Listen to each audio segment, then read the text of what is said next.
बिस्मिल्लाहिर्रहमानिर्रहीम। यह है जतोई के चैप्टर नंबर 6 की पार्ट 4 वीडियो। इस वीडियो में हम बात करेंगे डेक्रियोएडिनाइटिस की। डेक्रियोएडिनाइटिस भी दो तरह का होता है, एक होता है एक्यूट डेक्रियोएडिनाइटिस और एक होता है क्रॉनिक डेक्रियोएडिनाइटिस। एक्यूट नाम से ही जाहिर है कि एक्यूट इन्फ्लेमेशन होगी लक्राइमल ग्लैंड की, जबकि क्रॉनिक में हमारे पास क्रॉनिक इन्फ्लेमेशन होगी। अब एटियोलॉजी की बात करें, एक्यूट के केस में क्या होता है कि वायरसेस भी इन्वॉल्व हो सकते हैं, बैक्टीरिया भी इन्वॉल्व हो सकते हैं और फंजाई भी इन्वॉल्व हो सकते हैं। वायरसेस कौन कौन से इन्वॉल्व हो सकते हैं? एप्सिन बार वायरस इन्वॉल्व हो सकता है, साइटोमेगालो वायरस इन्वॉल्व हो सकता है, मम्प्स वायरस इन्वॉल्व हो सकता है और इन्फेक्शियस मोनोन्यूक्लियोसिस भी इन्वॉल्व हो सकता है। बैक्टीरिया की बात करें तो स्टेफ्लोकोकस हो सकता है, स्ट्रेप्टोकोकस हो सकता है और गोनोकोकस हो सकता है, जबकि फंजाई की बात करें तो हिस्टोप्लाज्मा और ब्लास्टोमाइकोसिस भी इन्वॉल्व हो सकता है। सो ये आपने सारे याद करने हैं। क्लिनिकल फीचर्स की बात करें तो जो डेक्रोएडिनाइटिस का पेशेंट होगा वो कैसे प्रेजेंट होगा? वो ये कहेगा कि उसको ना पेन एंड डिस्कम्फर्ट फील होता है upper and outer portion of orbit में, क्योंकि हमने जब लक्राइमल ग्लैंड की लोकेशन की बात की थी तब भी हमने कहा था कि इसकी जो लोकेशन होती है वो रूफ ऑफ ऑर्बिट के एंटीरो लैटरल एस्पेक्ट पर होती है।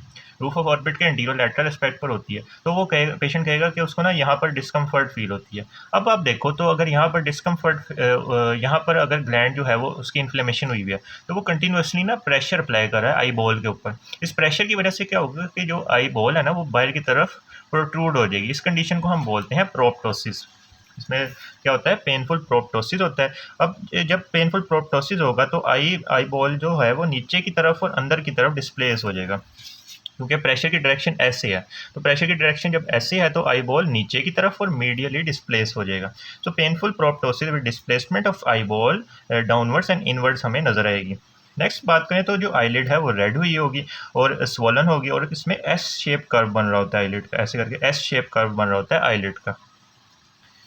उसके अलावा बात करें तो अगर हम आईलिड को इवर्ट करके देखें ना, जब हम आईलिड को इवर्ट करके देखते हैं तो एक तो ये काफ़ी पेनफुल होता है पेशेंट के लिए कि जब हम उसकी आईलिड को इवर्ट करते हैं। अगर हम इवर्जन कर भी लेना तो हमें रेडिश और स्वोलन ग्लैंड नज़र आ रहा होता है। इसके अलावा जो प्री ऑरिकुलर लिम्फ नोड्स हैं वो इनलार्ज हो जाते हैं और टेंडरनेस उनमें आई होती है। डिफरेंशियल डायग्नोसिस की बात करें तो जो एक्यूट डेक्रोएडिनाइटिस है वो आईलिड के एब्सिस के साथ इसका एक डिफरेंशियल डायग्नोसिस होता है, हॉर्डियोलम इंटरनम के साथ होता है। इसमें ना मेबोमियन ग्लैंड की अंदर इन्फेक्शन हुई होती है। हॉर्डियोलम एक्सटर्नम के साथ कर सकता है, जिसको हम स्टाई भी बोलते हैं, और एक्यूट प्रूलेंट कंजक्टिवाइटिस के साथ भी हो सकता है। तो ये इसके डिफरेंशियल डायग्नोसिस होते हैं। नेक्स्ट ट्रीटमेंट की बात करें तो हम इसमें चूँकि इन्फ्लेमेशन है तो हॉट कंप्रेसिव अप्लाई कर सकते हैं सेवरल टाइम्स अ डे। इसके अलावा पेशेंट को पेन हो रही है तो हम इसमें सिस्टेमिक एनाल्जेसिक्स देते हैं, यानी पेन को कम करने वाले एजेंट्स देते हैं। नेक्स्ट, चूँकि बैक्टीरियाज की कॉज हो सकता है तो हम इसमें बैक्टीरियल एंटीबायोटिक्स दे सकते हैं। ब्रॉड स्पेक्ट्रम एंटीबायोटिक हम सिस्टेमिक यहाँ पे टॉपिकल रूट के थ्रू दे सकते हैं। नेक्स्ट, अगर एब्सिस की फॉर्मेशन हो गई है यहाँ पर तो हम इंसिजन एंड ड्रेनेज करेंगे। फिर आता है क्रॉनिक डेक्रोएडिनाइटिस। अब इसमें और इसमें बेसिकली एक तो एटियोलॉजी का फ़र्क है और दूसरा इसमें ये फ़र्क है कि इसमें जो पेन होती है ना उसमें क्रॉनिक के केस में painless enlargement of the lacrimal gland होती है, जबकि एक्यूट के केस में पेन प्रेजेंट होती है। ये इसमें फ़र्क होता है।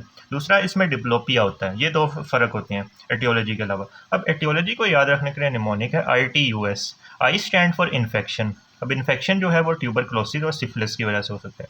T stand for trauma. Trauma जो है वो फॉरेन बॉडी ग्रेनुलोमा की वजह से हो सकता है, पोस्ट ट्रॉमेटिक ग्रेनुलोमा। यहाँ पे कोई भी ग्रेनुलोमा बन गया तो जाहिर सी बात है उसकी वजह से भी क्रॉनिक डेक्रोएडिनाइटिस हो सकता है।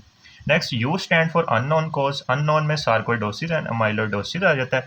S stand for secondary. Secondary यानी ल्यूकीमिया के बाद या लिम्फोमा, ब्लड कैंसर या लिम्फोमा जो है उसके बाद हो सकता है। इसके अलावा ए स्टैंड फॉर ऑटोम्यून। ऑटोम्यून में हमारे पास जोगरन सिंड्रोम आता है। सो ITUS से हम इसको याद रख सकते हैं, इन्फेक्शियस, ट्रोमा, उसके अलावा अननोन, सेकेंडरीज एंड ऑटोम्यून। तो ये हमने बात कर ली इसकी एटियोलॉजी की। क्लिनिकल फीचर मैंने पहले भी आपको बताया कि इसका सबसे ज़्यादा इंपॉर्टेंट है कि इसमें ना पेनलेस इन्लार्जमेंट होती है लक्राइमल ग्लैंड की, और एस शेप कर्व इसमें भी बन रहा होगा और डिस्प्लेसमेंट होगी आई बॉल की डाउनवर्ड एंड मीडियली, क्योंकि प्रेशर इस डायरेक्शन से अप्लाई हो रहा है। उसमें आई बॉल की जो मूवमेंट्स हैं ना वो रिस्ट्रिक्ट हो जाती हैं अपवर्ड्स एंड आउटवर्ड डायरेक्शन में, यानी जो पेशेंट है वो ऊपर की तरफ और बाहर की तरफ नहीं देख पाता, क्योंकि जाहिर सी बात है इस साइड से प्रेशर कंटिन्यूसली अप्लाई हो रहा है। और इसमें हमारे पास डिप्लोपिया होता है, और जब हम आईलिड को इवर्ट करके देखते हैं तो हमें स्वेलिंग नज़र आती है ग्लैंड के अंदर। नेक्स्ट डायग्नोसिस हम इसका क्लिनिकल एग्जामिनेशन पे करते हैं। उसके अलावा लैब इन्वेस्टिगेशंस करवाते हैं अगर सस्पेक्टेड कोज को हमने फाइंड करना है। उसके अलावा एमआरआई और सीटी स्कैन इसके अंदर परफॉर्म करवाते हैं। ट्रीटमेंट की बात करें तो इसमें ट्रीटमेंट चूँकि हमने इतनी सारी कॉजेज़ पढ़ी हैं तो अंडरलाइन कोज को ही हम ट्रीट करेंगे तो हमारे पास ये क्रोनिक डैक्रोएडिनाइटिस ट्रीट होगा। तो ये हमने बात कर ली डैक्रोएडिनाइटिस की। Like this video then kindly share with your friends and subscribe to my channel.